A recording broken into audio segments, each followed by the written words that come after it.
Ron, I mean, Beijing, you know, obviously is talking about implementing the UN resolutions, but not necessarily going this far. Can you see some problems here for Washington and Beijing this week? Absolutely. I think there's a tension there because, well, first of all, the sanctions regime set up by the UN didn't go as far as the United States would like. So you look at 2375, Resolution 2375, and Resolution 2371.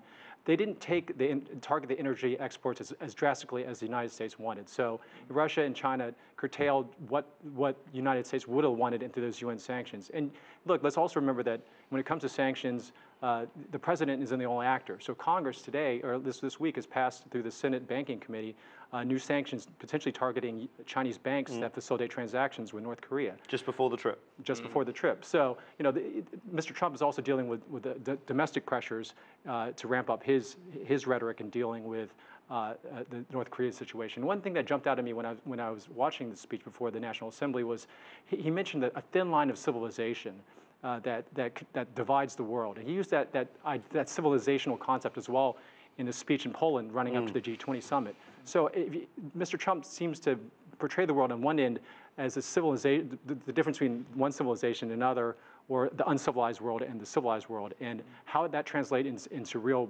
policies in terms of international relations and U.S. policy. It's not exactly clear, but it's definitely part on his mindset. And also, I think there's another very important part of the positions from Beijing, that is, we want dialogue, we want a negotiation to solve the problem, because finally all sanctions will work only if there will be a chance of dialogue or negotiation. Otherwise, how can you solve this issue? Well, I mean, China says with some logic that, you know, if you tighten the screws, it's going to heighten the pressure and heighten the likelihood of more nuclear weapons and also potentially a misunderstanding. Dan, weigh in on this. I mean, I remember a year ago, Wang Yi, the Chinese foreign minister, talked about this freeze for freeze and freezing ROK and US military exercise in return for a ballistic missile nuclear testing freeze in the north. That's got quite a lot of popularity, but you know, the US seems to be opening the idea of talking diplomatically, but we don't have a roadmap for them. Is this time for Beijing perhaps to show Washington a potential roadmap for talks? I think Beijing is absolutely essential to the equation here. Without participation from China and the pressure, there's no way that the behavior is going to be reined in. What concerns me is that President Trump seems to suggest we're not going to pursue matters concerning trade policy if the Chinese help us with respect to Korea. Well, those are two totally separate issues, and I think siloed, siloed. Yeah. Well, that's right. We need to keep our eye on the ball. Over the course of my career, have always said let's tread lightly with respect to our relationship with China, but there are some very fundamental problems that we have, and it's not just China's behavior; it's our own. Both governments are breaking the rules. Setting bad examples, and I think that we are really headed into the abyss if we don't head off this technology. You know, we are. Sorry, what do you mean by abyss? I mean, abyss is a bottomless hole. What do you mean by that? Yeah, I just think that over the years there have been sort of guardrails in place to prevent the U.S.-China trade relationship from descending into a tit-for-tat trade war. But those guardrails have been worn down. The U.S. business community was a big proponent of treading lightly and making sure that we don't do anything rash. They're less enthusiastic about defending China now, and they're more vocal about some of the issues that they've confronted there. And so with an administration that, in my view, is trigger happy, it's pretty, the likelihood of entering into a trade war is higher, unless we address the problems, the fundamental problems, the market access for technology and things like that, and we have to treat the North Korea problem separately. We can't do quid pro quo. On trade, do you think there's I mean, I'm going to open this up to someone you want to say something, but Dan, if you feel like answering too, do you think there's room for a grand bargain on trade? You know, Trump is one of these people who can sort of throw a Hail Mary. Xi Jinping has never been more politically secure in his career. He's facing 5 years where the full stamp of the party and the people behind him. Is this time for them? I think when it comes to trade dispute, there has been some misunderstanding in Beijing and Washington. People here tend to believe that this is a kind of zero-sum game. As long as America's companies are having this kind of interest, China will tend to resist. But in my analysis, I think Beijing will be going further open kind of minded in economy and trade. And I think it's China's interest to open to the world more and to bring more economic reform. And many the complaints, including what you have mentioned, like this technology and other things, can be solved with the ongoing economic reform in Beijing. I'm optimistic. I would say, interestingly, one solution that we haven't heard that has not been put on the table is, why not a bilateral free trade agreement between the United States and China? Everybody says, oh, that's politically impossible. Well, it's not, because they know where the lines are and everyone could move if they wanted, if they needed to.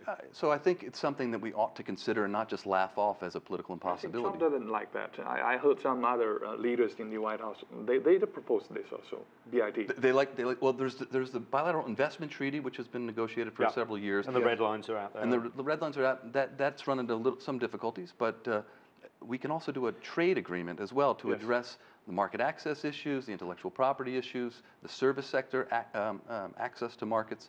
There are a lot of things that, if we sat down and discussed, we might be able to resolve. But I'll make a bold prediction, and I don't think there'll be a major deliverable on trade in terms of a grand bargain during this trip. I think this is an opportunity for this new administration to lay the groundwork for the next 4 years in terms of their outlook on the U.S.-China relationship, their outlook on the U.S.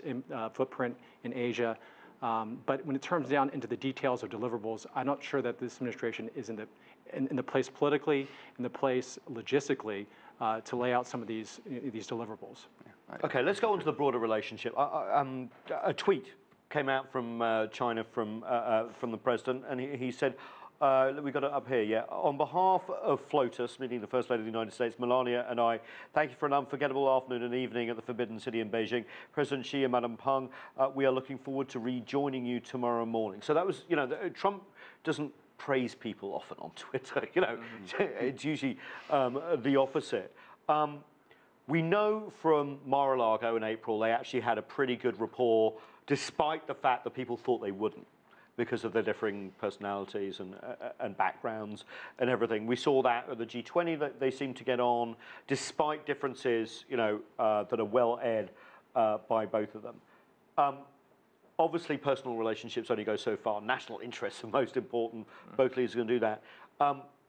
Who can add most to defining what the US-China relationship is going forward on this visit, but also going forward into this administration with the Trump administration?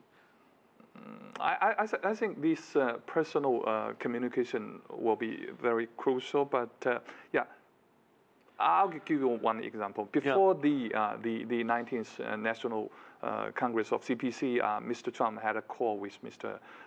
Xi, and he said over there, I will be prepared to work with you after the 19th Congress, and also after the Congress, he was the first foreign leader to call Mr. Xi Jinping to congratulate him. And the language was pretty strong. It was like, congratulations on your elevation. It was very positive on that. Yeah, I think President Trump made a very smart approach to separate his personal friendship with President Xi and the structural dispute between the two countries. So from one angle, his government can continue to articulate the so-called Indo-Pacific strategy. From another angle, he can have very good communication with President Xi and get what he expected. That's right, and you can do this sort of blue sky thinking sometimes, can't you, Ron? I mean, we saw it almost as Sunnylands between President Xi and President Obama, where we've seen it at Reagan and Gorbachev at Reykjavik.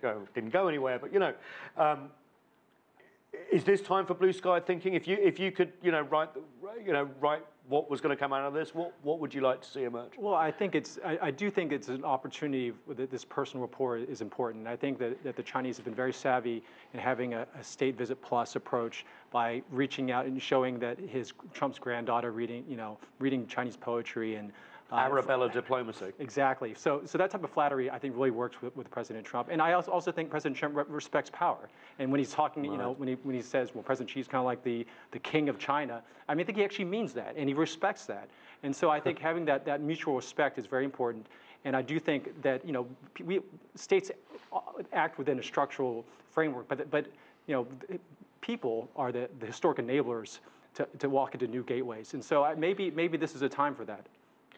Can I follow up? Because he has been to his first biggest allies in Asia beforehand, Japan and ROK. And, this is sort of almost like the first act. But the allies are looking at Beijing too, thinking what's going on here? Because obviously they've had some nerves about the US, but also they've had some nerves about China. So how does that factor into the dynamic? Well, it's interesting. I mean, is Trump going to pull a Nixon? Is he going to, when Nixon opened up China, he didn't necessarily consult with Japan. Or they give him an hour's notice, I think, before the TV, right? Exactly. So, I mean, I think there was some nervousness in the part of Tokyo and Seoul. What is Trump going to do when he gets to China? I think that's a fair question.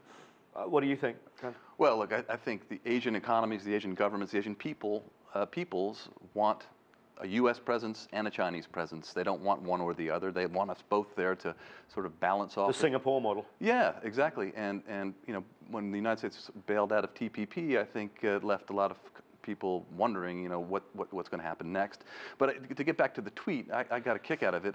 The effusiveness with which President Trump was honoring President Xi suggested to me that maybe Xi had licensed Forbidden City out to Trump to use as a casino name or something like that.